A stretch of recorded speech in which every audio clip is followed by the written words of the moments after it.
Hello, we're in Malta. We're going through some local products which are, to my mind, very undervalued and very pleasing. It's called Zingla, Z-I-N-G-L-A. They're domestic bowls used for washing, storage, mixing, anything domestic in Malta from perhaps, I'm guessing, the 1800s through to the 1920s as a general thing. They're very emblematic of Malta, and every house had one or two.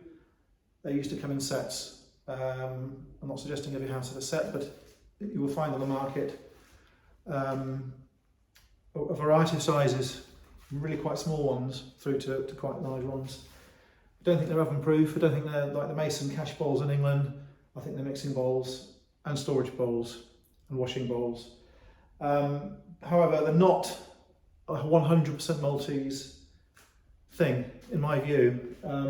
There's two reasons. The first reason is in England there are the same product and the dimensions are identical. In England they're called dairy bowls, and you don't get the small ones so much.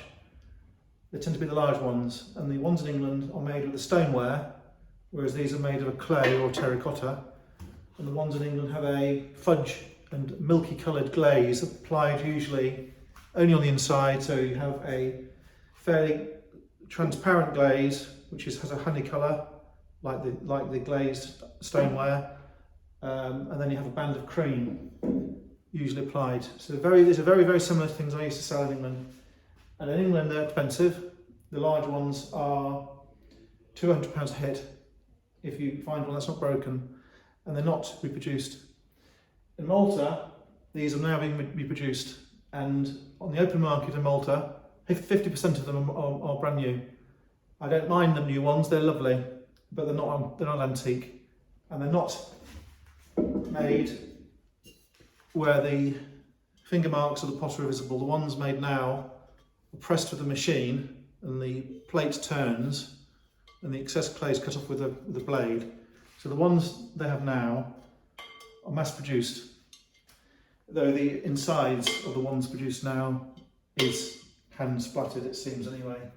But the ones making now doesn't such a lovely glaze, organic glaze with such running. So beware of the ones in Malta that are on the market. The problem with the other ones in Malta on the market, the antique ones, is 70% of them are cracked or repaired or chipped. And there's two types of chip. There is chip through breakage and through carelessness and bad fortune, and there's chips through usage, which is called nibbling, by me anyway. So if you take this one here, you'll see chips. Now that's probably occurred from stacking. I don't think it's necessarily been caused by someone chucking it around in the garden or a child knocking it off our table. I think it's bearable. These are not meant to be pristine like a piece of Crown Derby. They're domestic items, and that is the equivalent of a plastic washing up bowl now. That is what we're talking about. The water in Malta would have come largely from wells and cisterns, and later on it would have come from taps and communal taps, and in some places it will have come from spring water. I'm thinking of Fontana in Goze as an example. So these come in different colours. They're usually green, the old ones. The reproduction ones come in pinks and yellows and blues. And you'll notice all the ones I've bought have got signs of age and this nibbling that I referred to, but none of the ones I've bought, none of them are broken. This sound you can only get from a pottery item that is not broken. It's the same with a vase, it's the same with a plate.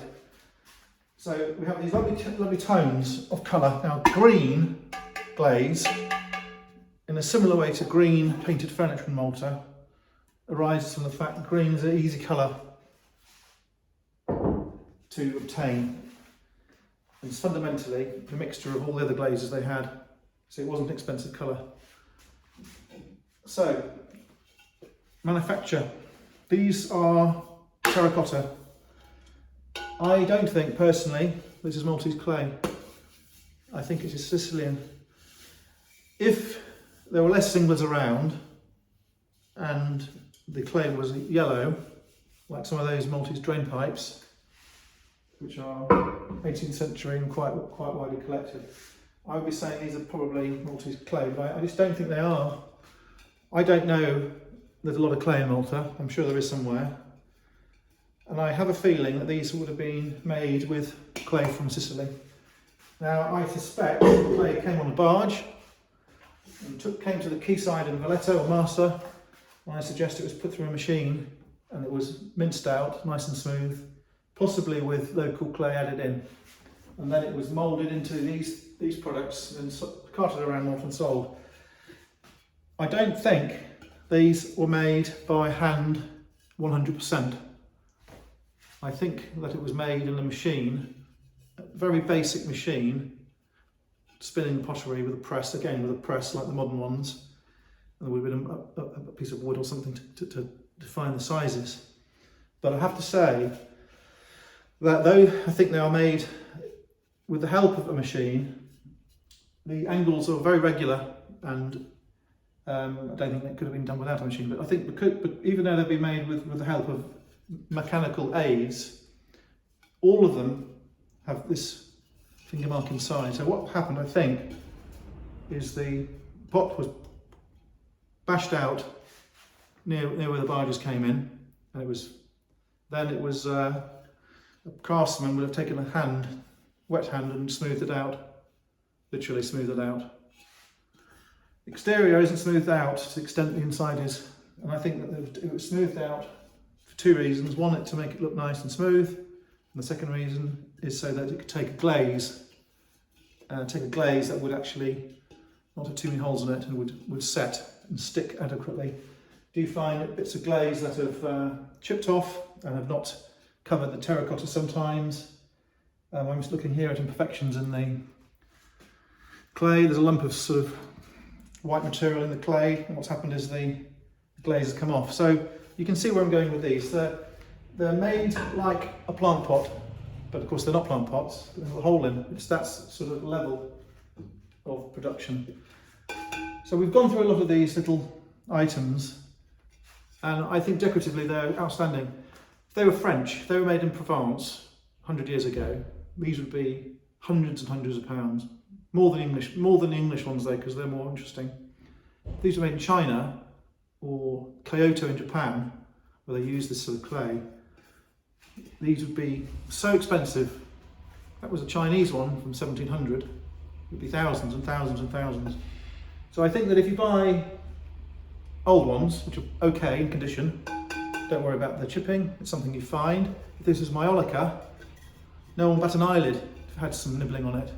So I think if you can find them, you buy them. I'm buying all the ones I see, but I'm not overpaying, but I'm not buying the damaged ones, as I said, which don't ring true. If you have a wedding in Malta, and you have a load of these outside on a big long table with bread rolls in, it would look fantastic. You have a lovely hallway in Malta in a palazzo. You have a pair of them on the floor by a fireplace with logs in, lovely.